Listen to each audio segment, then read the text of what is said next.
जिंदगी में कुछ गलतियां इस कदर महंगी पड़ती हैं कि उनका अजाला नामुमकिन लगने लगता है। मुझसे भी अपनी जिंदगी में एक ऐसी गलती हुई जहां मुझे मेरी लापरवाही की बहुत बड़ी सजा मिली। दुख तो मुझे इस बात का होता है कि मेरी लापरवाही मेरी बेटी की जिंदगी का आजाब बन सकती थी। आज भी मैं उससे नजरें मिलाने से घबराती हूँ कि वो ना जाने मेरे बारे में क्या सोचती होगी। मेरा नाम शुमाइला है और मैं एक गांव के छोटे से घर में रहती थी। ये बात मेरे लड़कपन की है।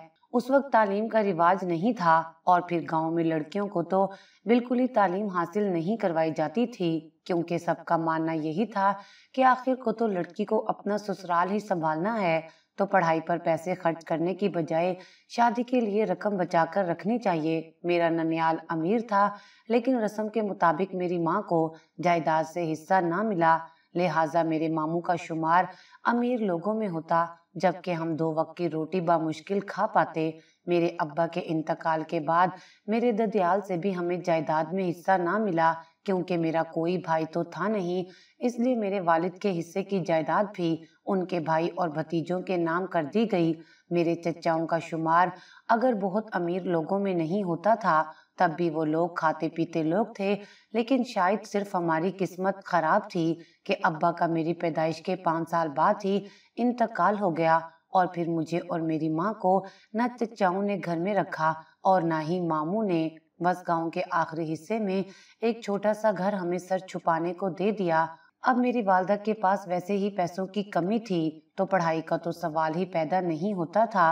अलबत्ता अगर कभी कुछ रकम उन्हें मिलती तो वो उसे भी खाने पीने पर लगाने की बजाय मेरी शादी के लिए जमा करने लगती। मुझे कभी उनके इस रवैये से चिढ़ होती और कभी मैं सोचती कि अगर अम्मा ज्यादा पैसे जमा कर लें और मेरी शादी अच्छे घर में कर दें तो शायद मैं ऐसी मजबूरी की जिंदगी गुजारने से आजाद हो जाऊं। लेकिन मैं ये नहीं जानती थी कि ये सब कुछ सिर्फ और सिर्फ मेरी खामख्याली है और शादी के बाद मुझ पर ऐसे ऐसे पहाड़ टूटने हैं कि मैं फिर से अपनी जिंदगी की तमन्ना करूंगी।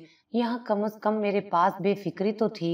मेरी जिंदगी की गाड़ी एक डगर पर चल रही थी, जहाँ मैं और अम्मा कभी किसी के घर में काम कर लेते तो कभी सिलाई कढ़ाई करके कुछ पैसे जोड़ लेते और कभी किसी की शादी होती तो मेहंदियां लगाकर कुछ पैसे जमा हो जाते। हमारे पास रोजगार का कोई मुस्तकिल जरिया तो ना था, लेकिन फिर भी मुस्तकिल मेहनत से हम गुजर बसर कर रहे थे। कभी कभी मैं थकने लगती या चिड़चिड़ी हो जाती तो अम्मा मुझे प्यार से समझाती कि दुनिया तो इंसान की इम्तिहान गाह है और हमें इसमें कामयाब होना है। मैंने उनसे ज्यादा सब्र और शुक्र करने वाला इंसान अपनी जिंदगी में नहीं देखा था। कभी मुझे उन पर रश्क होता और कभी गुस्सा आता। खैर, एक दिन कुछ ऐसा हुआ कि मेरी जिंदगी की काया पलटने लगी। मुझे लगा अब अच्छे दिन आने को हैं, लेकिन काश मैं जान पाती कि ये अच्छे दिन मुझे किन बुरे दिनों की तरफ ले जा रहे हैं, तो शायद मैं कदम रोक लेती या वक्त ठहर जाने की दुआ करती। लेकिन यही तो इम्तिहान है कि मुस्तकबिल को जाने बगैर बस उसकी तरफ कदम बढ़ाते चले जाओ। हुआ कुछ यूं कि मेरी वालदा को एक दूर दराज के रिश्तेदार के यहाँ शादी की दावत मिली। दावत देने जब वो लोग आए और उन्हें इल्म हुआ कि अम्मी शादी के घरों में मदद भी करती हैं, तो उन्होंने अम्मी से कहा, आप अपनी बेटी के साथ आ जाना, हम शादी के बाद आपको मुनासिब मुआवजा दे देंगे। मैंने अम्मी से कहा कि यूं सब रिश्तेदारों के बीच काम करना मुनासिब नहीं लगेगा, आप उन्हें मना कर दें। लेकिन अम्मी को उम्मीद थी कि रिश्तेदार हैं तो ज्यादा मुआवजा दे देंगे और हमारा गुजर बसर हो जाएगा। कुछ रोज अम्मी ने मेरी एक ना मानी और मुझे साथ लेकर शादी से एक रोज पहले रिश्तेदारों के हाथ चली आईं। हम उस दिन काफी रात को उनके घर पहुंचे, क्योंकि हमें निकलते निकलते शाम हो गई थी और उनका घर 2 गांव छोड़कर था। हम रात गए उनके घर पहुंचे तो मैं खुश थी कि अब आराम करने का मौका मिलेगा। मेरी टांगे उस वक्त मेरा साथ देने से इनकारी थीं, लेकिन हम जैसे ही वहां पहुंचे, सलाम करते ही उन खातून ने बिना हाल अहवाल पूछे अम्मी से कहा कि किचन में बर्तन मौजूद हैं, वो साफ कर दो, और मुझे कहा स्टोर से बिस्तर निकाल लाओ ताकि सुबह धूप लग जाए और कल रात मेहमान सो सकें। मुझे अम्मी पर सख्त गुस्सा आया कि वो ऐसे रिश्तेदारों से अच्छाई की उम्मीद लगा कर आई थी जिन्होंने हमसे पानी तक पूछे बिना हमें काम सौंप दिया था। लेकिन अब क्या कर सकते थे, इसलिए मैं मरे मरे कदमों से स्टोर रूम गई और वहां से भारी भरकम बिस्तर उठाकर छत पर फैलाने लगी ताकि सुबह उन्हें अच्छी तरह धूप लग जाए। ये काम करते करते मुझे 1 घंटा लग गया। इस पूरे अरसे में अम्मी मुझे नजर ना आई तो मैं हैरान हुई कि वो बर्तन धोने के बाद कहाँ चली गई हैं। ये सोचते हुए मैं किचन में गई तो मेरी आंखें खुली की खुली रह गईं।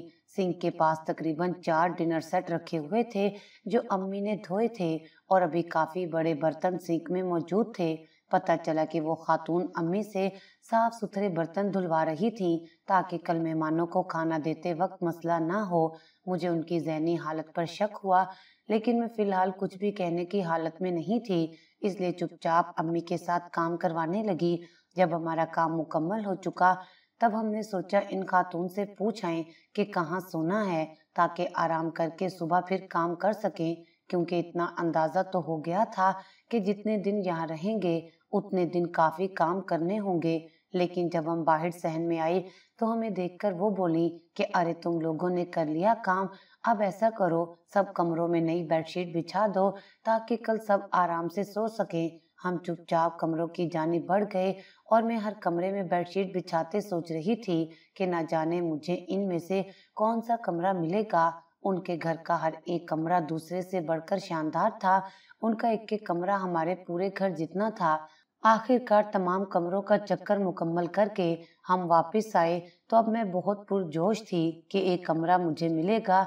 लेकिन मेरी खुशी हवा तब हुई जब उन खातून ने कहा कि ये चादरें किचन में बिछाकर सो जाओ, क्योंकि कल तो वैसे ही कमरों में जगह नहीं होगी तुम्हारे लिए, और आज तुम्हें कमरा दिया तो कल फिर उसका सामान बदलना पड़ेगा, इससे वक्त जाया होगा। इससे अच्छा तुम लोग किचन में सो जाओ। मुझे उनकी इस हरकत पर बहुत गुस्सा आया और मैं कुछ कहने ही लगी कि अम्मी ने मेरा हाथ पकड़ लिया और चादरें उठाकर किचन की जानिब चल दी। अम्मी ने हमारा बिस्तर लगाते वक्त एक लफ्ज नहीं कहा और मैं खामोशी से खड़ी उन्हें घूरती रही। बिस्तर ठीक करने के बाद उन्होंने मुझे बिस्तर पर बिठाया और कहने लगी कि देखो, हम यहाँ काम करने आए हैं, तुम ये मत समझो कि हम रिश्तेदारों के घर हैं, ताकि तुम्हें उनकी बेरुखी का एहसास ना हो, और दिल लगाकर काम करो ताकि हमें अच्छे पैसे मिलें। और अब सो जाओ, सुबह बहुत काम करना होगा। वो ये कहकर सोने के लिए लेट गईं, लेकिन मुझे गुस्सा आ रहा था। लेकिन उस वक्त मैं भी ये बात नहीं जानती थी कि अभी मेरी अम्मी जिस आस पर काम कर रही हैं वो आस भी जल्दी टूटने वाली है। कुछ देर बाद मैं यूं ही जलती कुड़ती रही और फिर मैं भी सो गई, क्योंकि आखिर अभी आराम मिलता तो ही कल काम किया जा सकता था। अगले दिन हम उठे और उठते साथ ही काम में जुट गए। सबको नाश्ता देने के बाद जल्दी जल्दी अपना नाश्ता किया और फिर मेहमानों के आते आते हम घर की सजावट, खाने की तैयारी और सफाइयों में मसरूफ हो गए। शाम गए जब फंक्शन शुरू हुआ तब भी हमें तैयार होने की फुर्सत ना मिल सकी, और अब मैं यहाँ किसी दावत के तहत आने का सोच भी नहीं रही थी, इसलिए बिना किसी मसले के काम करती रही और रिश्तेदारों की नजरों और सरगोशियों को नजरअंदाज करती रही। उस दिन रात गए तक हम काम करते रहे और आखिर सबके सोने के बाद मुकम्मल घर सेट करके हम भी सो गए। लेकिन यूं लगा कि बस आंख बंद की और सूरज मशरिक से निकल आया, जिसके साथ ही हमें भी उठना पड़ा। आज बारात का फंक्शन था और हमें सब मेहमानों के घर से जाने के बाद उनके वापस आने तक रस्मों की तैयारियां करनी थी। उस दिन तमाम काम खैरो आफियत से हो गया था। अगले दिन हमारे लिए एक जिल्लत लाने को था, जिससे बेखबर हम उस दिन सो गए। अगले दिन वलीमा था। आज हमें भी हाल में जाना था। हाल से वापसी पर तमाम मेहमान अपने घरों को जाने वाले थे, लिहाजा हमें भी हाल ले जाया गया था ताकि वहां मदद हो सके, क्योंकि वापसी पर तो ज्यादा काम ना था। ये वो कहानी थी जो हमें सुनाई गई थी, लेकिन असल बात से हम बेखबर थे। वलीमे के फंक्शन में हमें औरतों की तरफ खाना सर्व करने को कहा गया था और फिर खाना सर्व करते करते यकदम ही एक मेहमान हमसे टकराई और खाने की डिश जो मेरे हाथ में थी वो नीचे गिर गई। जूं ही वो डिश गिरी, उस मेहमान ने अपने कपड़े गंदे होने पर शोर मचाया और फिर मेजबान ने हमें इतना जलील किया कि जिसकी हद नहीं। मेरी अम्मी आंसुओं के बीच मेरा हाथ पकड़े मुझे ब्राइडल रूम में ले गईं। काफी देर वहीं रहने के बाद जब फंक्शन खत्म हुआ तब हम घर वापस आकर जो कुछ मेहमान घर आए थे उनके आराम का इंतजाम करने लगे। जब सब काम हो चुका तो मैं उन खातून को उनके कमरे में बताने गई। अब हम घर वापस जा रहे हैं, लेकिन वहां जाकर मैंने जो सुना उसने मेरे पैरों तले से जमीन निकाल दी।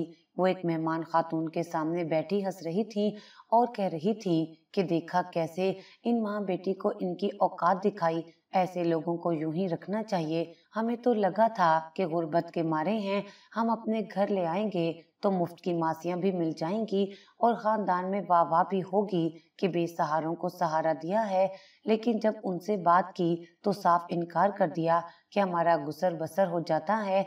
अब देखा कैसा बेइज्जत किया। वो ये कहकर हंसने लगी और मैं सोचने लगी, इन्होंने कब और किसे कहा था कि हम इनके साथ आकर रहें। मैं अजीब कश्मकश का शिकार हुई और अब अंदर जाने की बजाय अब मैंने अपनी अम्मी को जाने का कहा और उन्होंने जब जाकर बताया कि हम वापस जा रहे हैं तो उन्होंने कह दिया कि संभल कर जाना। मेरी अम्मी ने उनसे मुआवजे की बात की तो वो आपस से बाहर हो गई कि फकीर लोग हो, हम क्या पैसे खा जाएंगे, इतनी बड़ी शादी में बुलाया, खाना खिलाया और अब यूं पैसे मांग रही हो।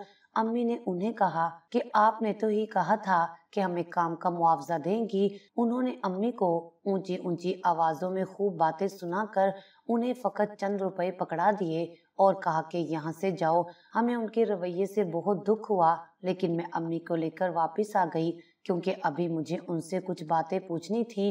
वैसे भी अम्मी इतनी बातें सुनकर दिल बर्दाश्त हो गई थी और अगर हम वहाँ रुकते तो यकीनन उन्हें मजीद दुख का सामना करना पड़ता। हम वहाँ से घर आ गए, लेकिन उस रात अम्मी से कुछ भी बात करने की बजाय मैंने उन्हें आराम करने का कहा।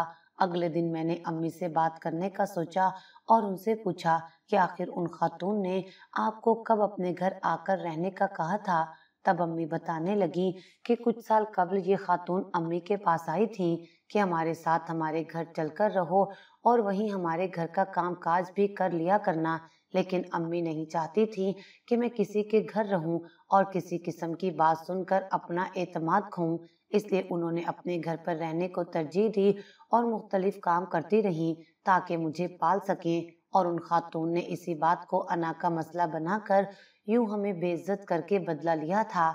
यानी वो हमें शादी की दावत देने नहीं, दरअसल इसलिए हमारे घर आई थी कि अपने घर ले जाकर हमें बेइज्जत कर सकें और इसीलिए हमें वलीमे के दिन लेकर गई थी ताकि सब काम करवा कर जलील करें और फिर बिना पैसे दिए वापस भेज दें। मैं अम्मी की बात सुनकर हैरान रह गई कि लोग आखिर कैसे छोटी छोटी बातों को सालों अना का मसला बनाकर रखते हैं।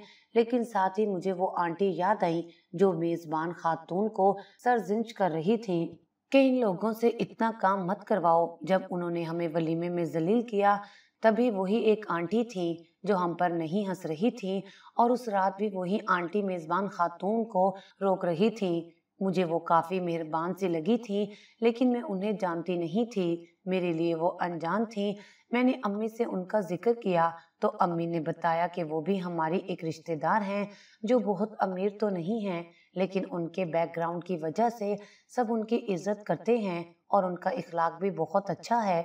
मुझे सुनकर खुशी हुई कि हमारे रिश्तेदारों में भी कोई तो है जिसका इखलाक अच्छा है और जो गरीब अमीर की तमीज भुलाकर सबको इंसान होने की वजह से इज्जत देने पर यकीन रखते हैं।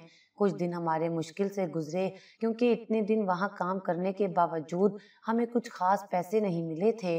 मैं पढ़ी लिखी भी नहीं थी कि कोई मुस्तकिल नौकरी मिल सकती। कुछ दिन यूं ही गुजरे कि हमारे घर दूसरे गांव की एक लड़की आई। वो मेरी दोस्त थी। एक घर के फंक्शन में हम दोनों के साथ काम किया था। उसकी भाभी के यहाँ औलाद हुई थी और वो उसी फंक्शन में मुझे दावत देने आई थी। चूंकि उसका और मेरा घर काफी फासले पर था, लिहाजा तय पाया कि मैं उसके घर 2 रातें रहूंगी ताकि उसकी मदद भी हो जाए और मैं फंक्शन में भी शरीक हो सकूं। मैं वहां जाने के लिए बहुत पुरजोश थी, लेकिन मैं नहीं जानती थी कि मेरा वहां जाना मेरी जिंदगी का इतना बड़ा फैसला कर देगा।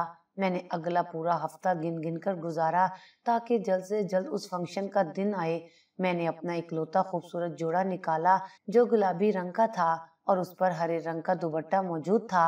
मेरे पास मेकअप तो ना था, लेकिन एक क्रीम और एक लिपस्टिक थी, वो भी मैं अपने साथ ले गई ताकि फंक्शन में लश्कारे मार सकूं, क्योंकि होश संभालने के बाद से ये शायद जिंदगी का पहला फंक्शन था जहां मैं काम करने नहीं जा रही थी। बल्कि दावत में जा रही थी।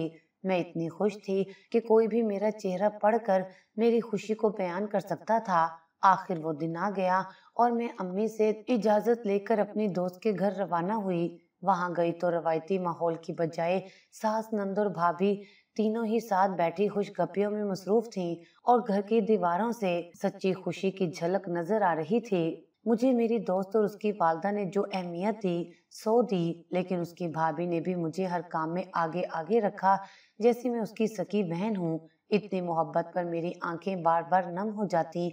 मैं जो बच्चे के लिए एक छोटा सा तोहफा लाई थी, मैंने उन्हें दिया तो वो लोग यूं खुश हुए जैसे मैंने अपना खजाना उन्हें दे दिया हो। मुझे आज पता चला था कि मोहब्बत करने वाले कैसे होते हैं और वो कैसे इंसान की छोटी छोटी कोशिश को भी ध्यान में रखते हैं और उसकी हौसला अफजाई करते हैं। खैर, फंक्शन शुरू हुआ और मैं तैयार हो गई। जब सब मेहमान आ गए तो मैं और मेरी दोस्त सबके लिए खाना लगाने लगे। बाहर की तरफ मर्दों, जबकि अंदर औरतों के खाने का इंतजाम था और अभी दोनों कमरे ही खाली थे, इसलिए हम सुकून से खाना लगा रहे थे। इतने में मेरी दोस्त के भाई कमरे में आए ताकि इंतजाम देख सकें। वो कमरे से चले गए तो उनके पीछे उनका दोस्त कमरे में आया। मेरी सहेली उसी वक्त कमरे से किचन की तरफ गई थी, लिहाजा मैं वहां अकेली थी। उन्होंने मेरी तरफ देखा तो मैंने उन्हें कहा कि आप बाहर जाएं, घर के सब मर्द बाहर ही हैं। लेकिन वो बाहर जाने की बजाय मुझे देखते रहे। काफी देर यूं ही गुजर गई तो मैं कमरे से बाहर जाने लगी। तब उन्होंने मुझे कहा, मुझे तुमसे बात करनी है, रात को छत पर जरूर आना। मैं घबरा गई और कमरे से निकलकर फौरन किचन में जाकर दम लिया। वहां गई तो पता चला कि सहेली को उसकी वालदा ने बुलाया था, इसलिए वो इतनी देर से गायब थी। सबको खाना खिलाते और फिर खुद खाना खाते हुए मैं इसी सोच में गुम रही कि मैं छत पर जाऊं या नहीं। फिर अपनी सहेली से मशवरा करने का सोचा, लेकिन फिर मुझे लगा ऐसा ना हो वो मुझे गलत समझे। मेरी कुछ समझ नहीं आ रहा था कि मुझे छत पर जाना चाहिए या नहीं। मुझे ये डर भी था कि अगर मैं छत पर ना गई और वो शख्स मुझे बुलाने नीचे आ गया तो मेरी इज्जत का क्या होगा।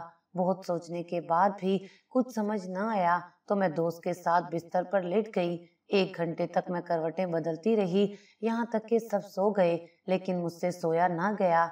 इसी तरह मजीद आधा घंटा गुजरा और सबके सो जाने का यकीन करके मैं छत की तरफ चली गई। मुझे यकीन था अब तक तो वो शख्स मेरा इंतजार करके वापस जा चुका होगा, लेकिन मैं छत पर गई तो हैरान रह गई। वो तो छत की एक दीवार से टेक लगाए सर के नीचे हाथ रखकर नींद दराज था। यूं लगता था जैसे वो भी सोने की कोशिश कर रहा हो, लेकिन नींद मेहरबान ना हो रही हो। मैं उसे देखकर घबरा गई और समझ ना आया कि अब आगे जाऊं या वापस मुड़ जाऊं। वो जिस हाल में लेटा था उसमें भी तब्दीली ना हुई, लिहाजा मैं जान नहीं पाई कि वो मुझे देख चुका है या नहीं। आखिर मैंने फैसला किया कि मैं वापस चली जाती हूँ और मैं मुड़ी ही थी कि मुझे आवाज आई, रुक जाओ। मैं रुककर पलटी तो वो अपनी जगह से खड़ा हो चुका था। वो मेरी तरफ आया और एक पिलर के साथ बैठ गया। साथ ही उसने मुझे बैठने का इशारा किया तो मैं भी कुछ फासले पर बैठ गई। और अब हम यूं बैठे थे कि अब अगर छत पर कोई आता तो आने वाले को हम नजर न आते फौरी तौर पर, लेकिन वो हमें नजर आ जाता। मुझे उस शख्स की ये एहतियात बहुत भली मालूम हुई थी। मैं बैठकर अब उसके बोलने की मुंतजिर थी, लेकिन वो मुझे बस देखता रहा। मुझे समझ नहीं आ रहा था कि मैं क्या कहूँ। काफी देर गुजरी तो मैंने उसकी तरफ देखा, वो मुझे ही तक रहा था। इससे पहले कि मैं कुछ कहती, अचानक ही उसके चेहरे के तासुरात बदल गए। वो उठ खड़ा हुआ और फौरन सीढ़ियां उतर गया। मैं उसके रवैये पर परेशान हुई, लेकिन नीचे आकर अपनी जगह पर लेट गई। मेरी रात आंखों में कट गई, लेकिन मुझे नींद ना आई।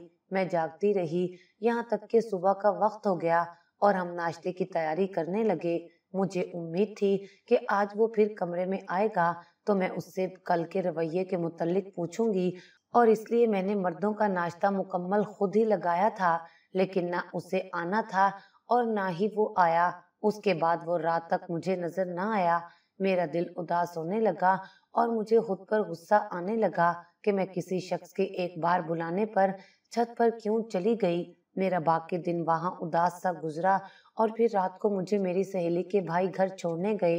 वैसे उनके साथ मेरी सहेली भी आने वाली थी, लेकिन उसे अचानक ही बुखार हो गया, इसलिए मुझे अकेले जाना पड़ा।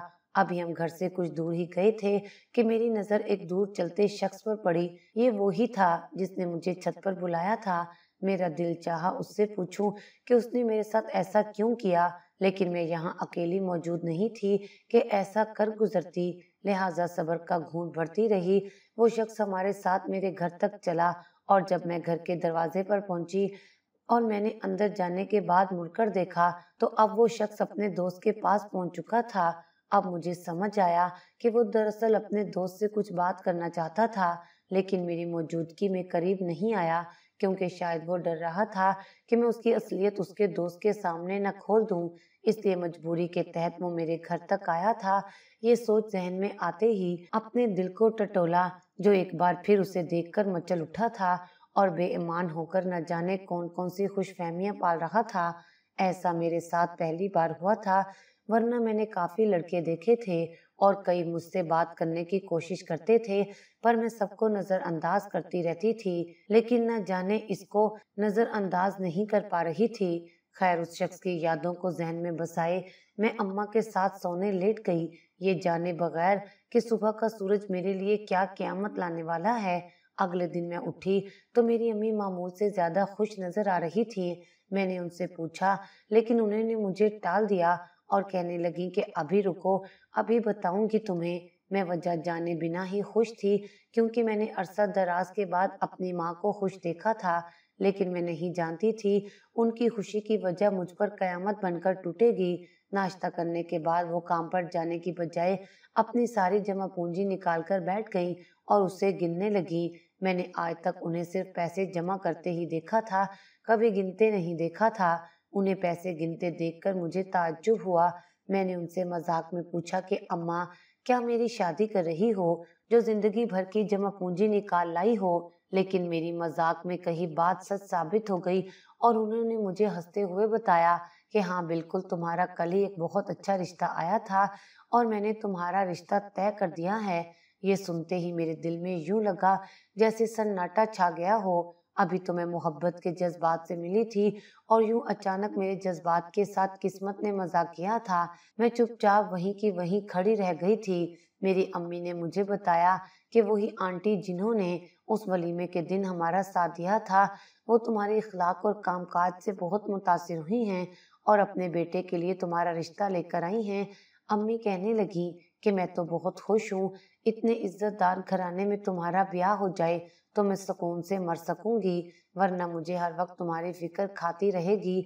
अम्मी ने तो मन्नो सरसों हथेली पर जमा लिया था और उनका कहना था कि बस अगले हफ्ते ही मैं तुम्हारी शादी कर दूंगी, इससे पहले कि किसी रिश्तेदार को भिनक पड़े और वो तुम्हारी सास को भड़काए। अच्छा यही है कि तुम्हारी शादी हो जाए। मैं तो उस वक्त कुछ भी कहने की हालत में नहीं थी और कहती भी किसके आसरे पर, जिससे मोहब्बत भी करती थी, और उसने तो मुझे कोई उम्मीद नहीं दिलाई थी, और अगर वो साथ होता भी तो मेरी अम्मी मेरी ये बात तो कभी ना मानती। लिहाजा भलाई यही थी कि मैं उनकी बात मानकर उनके लाए रिश्ते पर हामी भर कर अच्छी बेटी होने का भरम कायम रखती, और मैंने भी यही किया था। बेशक ये करते मेरे हाथों मेरे नन्हे नन्हे ख्वाब मुझसे कत्ल हो गए थे। मैं तैयार हो गई थी क्योंकि आज मेरी सास अपने बेटे के साथ आने वाली थी और मेरी अम्मी तैयारियों में मसरूफ थी, लेकिन मैं बिल्कुल बेदिली से तैयार हुई थी। मेरा दिल उस वक्त ज़ारो ज़ार रो रहा था, लेकिन आंखें खुश्क थीं और मेरे चेहरे पर मुस्कान थी। अपने आंसू काबू में रखते रखते और मेरे सर में दर्द शुरू हो चुका था और अभी तो वो लोग आए भी ना थे। मैं तो ये सोच सोच कर परेशान थी कि जब वो आएंगे तब क्या होगा, क्योंकि इतना तो तय था कि मैं अपनी वालदा का भरम हरगिज नहीं तोड़ सकती थी। खैर, वो लोग आए तो मैं किचन में मौजूद थी और अम्मी के हुक्म के मुताबिक जब तक वो ना कहती मैंने किचन में ही रहना था, और मैं तो चाहती थी कि अम्मी कभी मुझे बाहर बुलाएं ही नहीं। वैसे तो किचन की खिड़की से बाहर का मंजर देखा जा सकता था, लेकिन मैं बाहर बैठे किसी शख्स को देखना ही नहीं चाहती थी। कुछ ही देर गुजरी थी कि मेरी ख्वाहिश के बरखिलाफ मेरी अम्मी मुझे किचन से बाहर ले जाने आई, और किचन से सहन तक का फासला मुझे अपनी मौत लगा था। मुझे लग रहा था ये फासला तय होते ही मेरी रूह कब्ज हो जाएगी, लेकिन किस्मत की सितम ज़रीफ़ी में अभी बाकी थी। मैं सहन तक गई और नज़रें झुकाए ही वहाँ मौजूद लोगों को सलाम करके बैठ गई। मेरी वालदा और सास ही आपस में गुफ्तगू कर रहे थे और मुझे अपने चेहरे पर मुसलसल किसी की नज़रों की तपिश महसूस हो रही थी, लेकिन उस तपिश से मैं घबराने की बजाय उकताहट महसूस कर रही थी और बस अपने कमरे में चली जाना चाहती थी। लेकिन तभी वो हुआ जो मेरे वहमो गुमान में भी ना था। मेरी वालदा ने मुझे कहा कि बेटा हसन को घर दिखाओ। मैं समझ ना सकी कि हमारे घर में दिखाने जैसा क्या है जो अम्मी ने ये कहा है, लेकिन फिर ख्याल आया शायद वो दोनों चाहती थी कि मैं और हसन अकेले में बात कर सके। मैं उनकी तरफ देखे बिना खड़ी हो गई तो वो भी खड़े हो गए और मैं उन्हें मेरे और अम्मी के मुश्तरका कमरे में ले आई। कमरे में आकर मुझे उनकी आवाज़ आई कि मुझे तो यकीन ही नहीं होता। मुझे आवाज़ जानी पहचानी लगी तो मैंने सर उठाया और बेयकीनी की कैफियत में चली गई। मुझे समझ नहीं आया कि मैं इस इत्तेफाक पर खुश हूँ या उदास। मेरे सामने वही शख्स खड़ा है जिससे मैं मोहब्बत करती हूँ। इस बात का यकीन मुझे नहीं हो रहा था। मैं उन्हें देखती रही और वो मुझे, और फिर देखते ही देखते मैं रोने लगी। उन्होंने मुझे रोता देखा तो बुखला गए और पूछने लगे कि क्या हुआ। मैंने उन्हें बताया कि आपने उस दिन मुझे छत पर बुलाया, लेकिन फिर मुझे छोड़कर क्यों चले गए और रात घर वापस आते भी आप पहले दूर रहे और मेरे जाने के बाद अपने दोस्त के पास चले गए। अगर मेरे घर रिश्ता लाना था तो मेरे साथ ऐसा क्यों किया। तब उन्होंने मुझे बताया कि जब वो पहली बार कमरे में आए तब मैं उन्हें पसंद आई और बिना सोचे उन्होंने मुझे छत पर बुला लिया। लेकिन जब मैं छत पर गई तो उन्हें याद आया कि फंक्शन पर आने से पहले वो घर पर अपनी वालदा को रजामंदी देकर आए हैं कि आप अपनी मर्जी से मेरा रिश्ता तय कराएं, और उनकी वालदा उनका रिश्ता तय करने वाली हैं। इसलिए वो मुझे उम्मीद दिलाए बिना वहां से चले गए और सारा दिन मेरे सामने नहीं आए। लेकिन फिर जब उन्हें पता चला कि मैं अकेली उनके दोस्त के साथ घर जा रही हूँ तो वो खुद को रोक ना सके और फासला रखकर हमारे साथ चलने लगे ताकि मुझे बाहिफाजत घर पहुँचा सके। और करीब इसलिए नहीं आए कि उनका दोस्त मेरे मुतल्लिक कुछ गलत ना सोचे।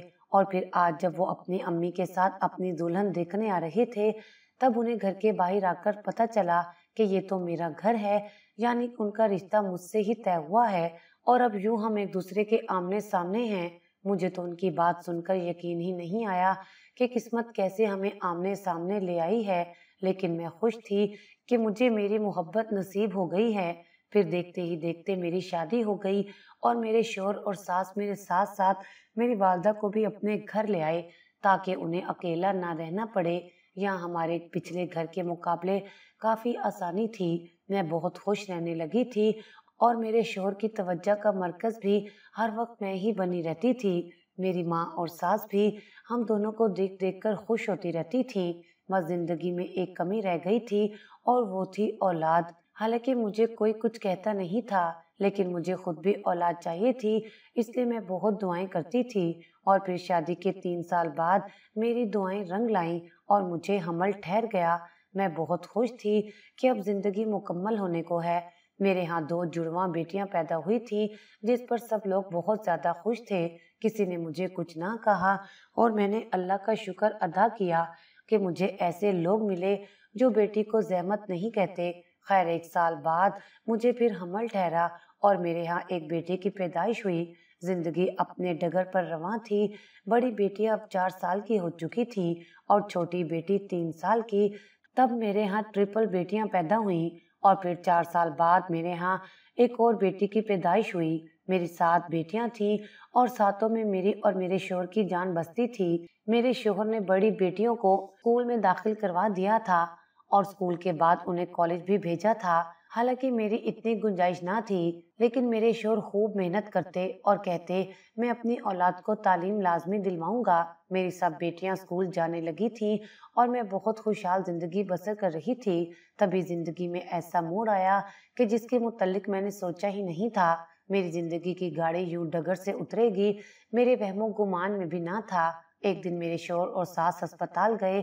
मेरी सास को 1 हफ्ते से बुखार था जो खत्म नहीं हो रहा था।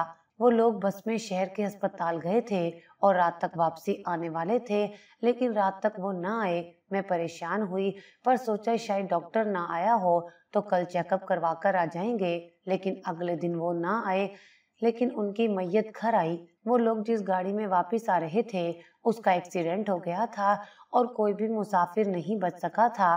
میری تو بیٹھے بٹھائے دنیا ہی اجڑ کر رہ گئی تھی۔ مجھے سمجھ نہیں آ رہا تھا کہ اب 7 بیٹیوں کے ساتھ زندگی کیسے بسر ہوگی۔ میں ہمت چھوڑنے لگی تھی، لیکن اپنی بیٹیوں کے چہرے نظر کے سامنے آتے رہتے تھے۔ ایک دن میں اپنے شوہر کی یادوں میں بیٹھی رو رہی تھی کہ اماں آئیں اور کہنے لگی کہ اگر تم اس طرح کرو گی تو بچیوں کو کون ہمت دے گا اور انہیں کیسے پالو گی؟ میں نے کہا اماں، آپ نے تو ایک بیٹی کو پال لیا بنا شوہر کے، لیکن میں اپنی 7 اولادوں کو کیسے پالوں گی؟ اماں نے مجھے کہا کہ دیکھو کہ مجھ میں تو اتنی طاقت نہیں کہ میں کما کر سب کو پالوں، اور تم گھر سے نکلو گی تو گھر اور بچے کون دیکھے گا؟ اس لیے تم اپنی بیٹیوں کو کام پر لگا دو۔ میں یہ سن کر حیران رہ گئی اور مجھے اپنے وہ دن یاد آئے جب میں سب کے گھروں میں کام کرنے جاتی تھی، لیکن میں نے اپنی بیٹیوں کے متعلق یہ کام کبھی نہیں سوچا تھا، اس لیے مجھے اماں کی بات بہت عجیب لگی۔ لیکن پھر میں نے سوچا کہ اگر گھر میں کوئی نہیں کمائے گا تو گھر کے اخراجات کیسے پورے ہوں گے؟ میں نے امی سے کہا کہ انہیں کون کام پر رکھے گا، کیونکہ پہلے تو محلے والے ہم سے کام کرواتے تھے، پر اس محلے میں تو پہلے ہی سب کے گھر میں ہی کام کرنے کوئی نہ کوئی آتا ہی ہے۔ تو انہوں نے کہا اس بات کی فکر تم مت کرو، میں اس کا بندوبست کر لوں گی کہ کون انہیں کام پر رکھے گا اور کون انہیں اچھی تنخواہ دے گا تاکہ بہتر زندگی بسر ہو سکے۔ اور اس طرح انہوں نے میری 3 بیٹیوں کو شہر میں امیر گھروں میں نوکری پر لگوا دیا۔ اسی طرح میری جو بیٹی بڑی ہوتی امی اسے نوکری پر لگوا دیتی اور وہ سب شہر میں ہی رہتی، کیونکہ روز آنا جانا مشکل لگتا تھا۔ میں بس مہینے کے مہینے ان سے مل کر آتی اور تنخواہ کے پیسے لے آتی۔ زندگی معمول کے مطابق گزرنے لگی تھی اور اس طرح کچھ سال سے رکھ گئے تھے۔ عین ممکن تھا زندگی ایسے ہی گزر جاتی اگر وہ نہ ہوتا جو ہو گیا تھا۔ میں مہینے میں بس ایک بار جاتی اور اپنی بیٹیوں سے مل کر ان کا حال احوال کرتی اور ان کی تنخواہ لے آتی۔ ہر ماں کی طرح میں بھی ان کی شادیوں کے لیے پیسے جوڑ رہی تھی۔ کچھ میری ساس کا سونا بھی تھا جو انہوں نے مجھے میری شادی پر دیا تھا۔ میں ایک بات پر اکثر حیران رہتی تھی کہ جو میری سب سے بڑی بیٹی تھی، جب میں اس سے تنخواہ لینے جاتی تو وہ ساتھ مجھے ایک کاغذ پکڑا دیتی، اس کے ساتھ ہی اس کی مالکن بیٹھی ہوتی، اس لیے میں اسے پوچھ نہ پاتی کہ اس میں کیا لکھا ہے اور چپ چاپ وہاں سے واپس آ جاتی۔ میں پڑھی لکھی تو نہیں تھی جو مجھے پتا چلتا کہ کاغذ پر کیا لکھا ہے، اس لیے وہ تمام کاغذ میں گھر آ کر ایک کیبنٹ میں پھینک دیتی تھی، لیکن ہر مرتبہ مجھے ایسا لگتا جیسے میری وہ بیٹی مجھ سے کچھ کہنا چاہتی ہے پر اپنی مالکن کی وجہ سے کہہ نہیں پاتی، اور مالکن بھی ایسی تھی جو میرے وہاں جانے سے لے کر واپس آنے تک ہم ماں بیٹی کے سامنے ہی بیٹھی رہتی تھی۔ ایک دن شاید قسمت اچھی تھی کہ ہمارے گھر ایک مہمان آئے۔ میں اس دن سب کی تنخواہیں لے کر لوٹی تھی اور وہ پہلے سے گھر میں اماں کے ساتھ موجود تھی۔ میں نے میز پر اپنا بیگ رکھا تو اتفاقاً وہ کاغذ بیگ سے ذرا باہر آ گیا۔ میں نے وہ کاغذ نکال لیا تاکہ جا کر کیبنٹ میں رکھوں، لیکن تبھی ان مہمان خاتون نے کہا مجھے دکھاؤ یہ کیا ہے۔ میں نے اسے دکھا دیا اور جیسے جیسے وہ کاغذ کی تحریر پڑھتی گئیں ان کے چہرے کا رنگ بدلتا گیا اور وہ مجھے یوں دیکھنے لگی جیسے میں کوئی عجوبہ ہوں، لیکن میں نہیں جانتی تھی ابھی حقیقت جان کر میں خود کو عجوبہ ہی محسوس کرنے والی تھی۔ اس خاتون نے مجھے بتایا کہ اس کاغذ پر لکھا ہے کہ میری بیٹی ایک دن اپنی مالکن کے ساتھ بازار گئی اور وہاں اس نے ایک لاٹری ٹکٹ خریدا اور اس کی وہ لاٹری لگ بھی گئی ہے، لیکن انعام شرائط کے مطابق 1 سال بعد ملے گا۔ میری بیٹی وہ ٹکٹ مجھے دینا چاہتی ہے، لیکن اس کی مالکن نے جیسے ہی لاٹری کا رزلٹ دیکھا اس نے میری بیٹی کو دھمکی دی کہ وہ اپنے گھر میں کسی کو اس کے متعلق نہ بتائے، کیونکہ وہ مالکن کے گھر رہتی ہے، لہٰذا لاٹری پر مالکن کا حق ہے۔ اور میری بیٹی پچھلے 10 ماہ سے مجھے اس امید پر خط لکھ رہی ہے کہ میں کسی سے پڑھوا لوں اور حقیقت جان کر کسی طرح اسے وہاں سے واپس لے آؤں کچھ دن، تاکہ وہ لاٹری ٹکٹ گھر لا سکے اور پھر ہم جلد وہ پیسے حاصل کر سکیں۔ میں ان کی باتیں سن کر حیران رہ گئی کہ پچھلے 10-11 ماہ سے کہ میری بیٹی مجھے کیا بتانے کی کوشش کر رہی ہے اور میں اس کی بات سمجھ ہی نہیں پائی۔ اگلے ہی ہفتے میں دوبارہ شہر گئی جہاں میری بیٹی کی مالکن مجھے دیکھ کر حیران ہوئی، لیکن میں سب سے 2 دن کی چھٹی لے کر اپنی بیٹیوں کو واپس گھر لے آئی۔ मेरी सब बेटियों को बआसानी छुट्टी मिल गई, लेकिन सबसे बड़ी बेटी की मालकिन उसे घर भेजने पर राजी ना थी और वाजिद थी कि 2 माह बाद उसे घर ले जाना। और उनका ये इसरार अब मैं खूब समझ रही थी, इसलिए मैंने उनके इसरार पर ध्यान दिए बिना अपनी बेटी की छुट्टी को मंजूर करवा लिया और हम सब घर वापस आ गए। 2 दिन की बजाय मैंने अगले ही दिन हर मालकिन को अपनी छुट्टी भेज दी कि अब मेरी बेटियां यहाँ काम नहीं करेंगी, क्योंकि हम कहीं और शिफ्ट हो रहे हैं। 1 माह बाद मेरी बेटी की लॉटरी निकली, जिसमें हमने एक बहुत बड़ी रकम जीती थी। उस रकम की मदद से मेरी बेटियों ने अपनी तालीम दोबारा जारी की और कुछ पैसों से हमने दुकान, घर और जमीन खरीद कर किराए पर दे दिए, ताकि हमारा गुजारा हो सके और आइंदा हमें यूं किसी के घर जाकर काम ना करना पड़े। मैंने अपनी बेटियों की शादी पर तवज्जो देने की बजाय पहले सबकी तालीम मुकम्मल करवाई और फिर उनकी शादी करवाई, क्योंकि मैं जान गई थी कि शादी जितनी ज़रूरी है, पढ़ाई भी उतनी ही ज़रूरी है, क्योंकि तालीम से ही इंसान में शऊर आता है। अब हमारा भी शुमार अमीर घरानों में था और मैं बेइंतहा खुश थी कि मुझे मेरी ज़िंदगी में जितने अच्छे साथी मिले, मेरी सब बेटियों को भी उतने ही अच्छे शौहर मिले। और अम्मी के इंतकाल के बाद अब मैं अपनी हर बेटी के घर कुछ दिन रहने जाती हूँ और अपनी ज़िंदगी पुरअसाइश तरीके से बसर कर रही हूँ। साथ ही मैं गांव की लड़कियों को मुफ्त तालीम भी दिलवाती हूँ, ताकि उन्हें भी किसी का मोहताज ना होना पड़े और किसी की बातें ना सुननी पड़े। मेरी सब बेटियों के यहाँ औलाद हो चुकी है। सबसे बड़ी बेटी के यहाँ 2 बेटे, दूसरी की बेटी के यहाँ बेटी और बेटा, तीसरे के घर बेटे और बाकी तीनों के यहाँ एक एक बेटी है। मेरी बेटियों ने अभी ही उनके रिश्ते आपस में तय कर दिए हैं, ताकि किसी पर बुरा वक्त भी आ जाए, ताकि उसकी औलाद को जिंदगी में आसाइशें मिल सकें। मैं अपनी बेटियों और दामादों के इस कदम से बहुत खुश हूँ कि वो बच्चों के रिश्ते और तालीम को साथ साथ लेकर चल रहे हैं और उनकी इतनी अच्छी तरबियत कर रहे हैं कि वो ना सिर्फ बड़ों की इज्जत करते हैं, बल्कि आपस में भी मोहब्बत और प्यार से रहते हैं, एक दूसरे का हमेशा ख्याल रखते हैं। और मैं खुद इतनी पुरअसाइश जिंदगी को देखती हूँ तो यकीन ही नहीं होता कभी मैंने कितनी मुश्किलों वाले दिन गुजारे थे और अब मुझे इतनी आसानियां मिल रही हैं।